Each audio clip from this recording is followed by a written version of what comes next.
और दोषी पुलिसकर्मियों को एफआईआर करके जेल भेजना चाहिए। कार्रवाई नहीं करती है तो निश्चित रूप से ये आंदोलन का रूप लेगा, आंदोलन होंगे, उनके साथ भी वैसे ही पुलिसिया कार्रवाई होगी तो बिलबिला कर सड़क पर आएंगे और उनका साथ देने वाला कोई नहीं मिलेगा। सठिया गए हैं और पुलिस ये भी कह रही है कि ये मानसिक विक्षिप्त है, फिर ऐसे व्यक्ति को काउंटर करने की क्या जरूरत। और मैं मांग करता हूं सरकार से कि विलंब ऐसे मुकदमे को वापस दिया जाए और दोषी पुलिसकर्मियों पर एफआईआर दर्ज। नमस्कार, इंडिया टॉप देख रहे हैं, मैं हूं अखंड ज्योति। देखिए हमारे साथ कद्दावर नेता मुन्ना तिवारी है। सबसे पहले बात करेंगे, भरत तिवारी के घर से निकल कर आए हैं, क्या बातचीत हुई?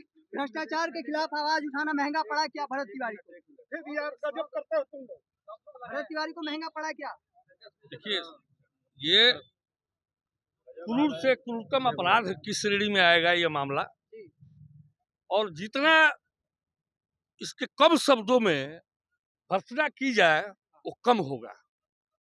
मृतक को आप लोगों ने देखा होगा, पुलिस जब सरेंडर करा रही है हथियार फेंक दिया, और पुलिस ये भी कह रही है कि मानसिक विक्षिप्त है, फिर ऐसे व्यक्ति को काउंटर करने की क्या जरूरत पड़ी?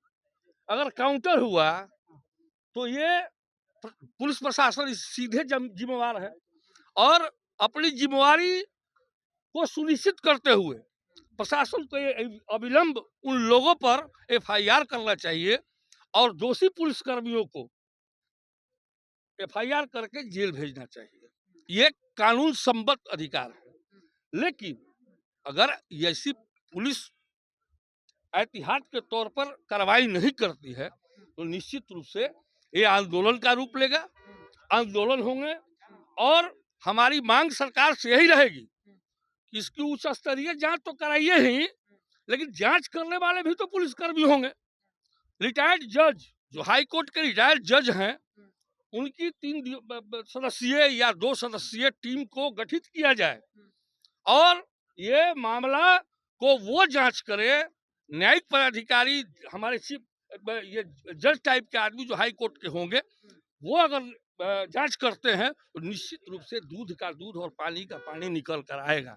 अन्यथा पुलिस के ही लोग अगर जांच करते हैं तो वो जांच दूध का दूध पानी का पानी नहीं हो सकता है। इसलिए मेरी मांग होगी बिहार के माननीय मुख्यमंत्री से, बिहार के माननीय डीजीपी महोदय से और बिहार सरकार के तमाम मंत्रियों और विधायक साथियों से कि इसकी न्यायिक जांच हाई कोर्ट के जजों के द्वारा, माननीय जजों के द्वारा कराई जाए तो दूध का दूध और पानी का पानी निकल कर आएगा। जीतन राम मांझी का कहना है कि विल्डन जीतन राम मांझी, अब जीतन राम मांझी की किसी के व्यक्त में तो सारे लोगों को अपील कर दिया, सारे विधायक साथियों को, सारे माननीय मंत्रियों को, माननीय मुख्यमंत्री जी को, डीजीपी साहब को मैंने निवेदन कर दिया कि आप उच्च स्तरीय जांच अगर कराते हैं तो हाई कोर्ट के रिटायर्ड जज से कराइए कि दूध का दूध और पानी का पानी हो। कुछ लोग बाबा इसको जातीय रंग दे रहे हैं, जैसे जीतन राम मांझी जैसे व्यक्ति, और ये बाबा एक गोल्डन मैन नाम के व्यक्ति है, जनता दल यूनाइटेड के नेता है, वो कह रहे हैं कि वैसे लोगों को पुलिस के जो हथियार आ रहा है क्या उनका आरती उतारी जाएगी, उनको तो गोली मारा ही जाएगा। देखिए, सवाल ये है कि इसको जातीय रंग देना ये बिहार का दुर्भाग्य है, और बिहार और पूर्वांचल जिस तरह से जातिगत राजनीति के आगोश में जा रहा है, आने वाले समय में वैसे लोग जो बयान दे रहे हैं उनके साथ भी वैसे ही पुलिसिया कार्रवाई होगी तो बिलबिला कर सड़क पर आएंगे और उनका साथ देने वाला कोई नहीं मिलेगा। क्या आपको लग रहा है कि पब्लिक से लोकतांत्रिक अधिकार छीनने की कोशिश हो रही है? बिल्कुल बिल्कुल, ये 100% सत्य है कि पब्लिक से लोकतांत्रिक अधिकार को छीनने का ये जो षड्यंत्र रचा जा रहा है बिल्कुल सरासर गलत है, और ये न्यायपूर्ण तरीका नहीं है, अन्यायपूर्ण तरीका है। इसीलिए मैंने कहा कि रिटायर्ड हाई कोर्ट के जजों के द्वारा इसकी जांच हो।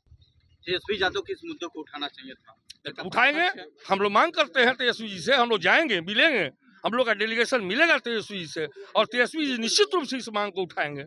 लोगों का कहना है कि जीतन राम मांझी का मानसिक संतुलन खराब हो गया। 100%। जब राम को ही नहीं मानते हैं तो उनका संतुलन कहाँ अब रह गया? और राम को नहीं मानने वाले हैं। तो सत्ता से निष्कासित कर देना चाहिए था। ये तो आगे जो एनडीए की सरकार की, डबल इंजन की सरकार है, उन लोगों को सोचना चाहिए।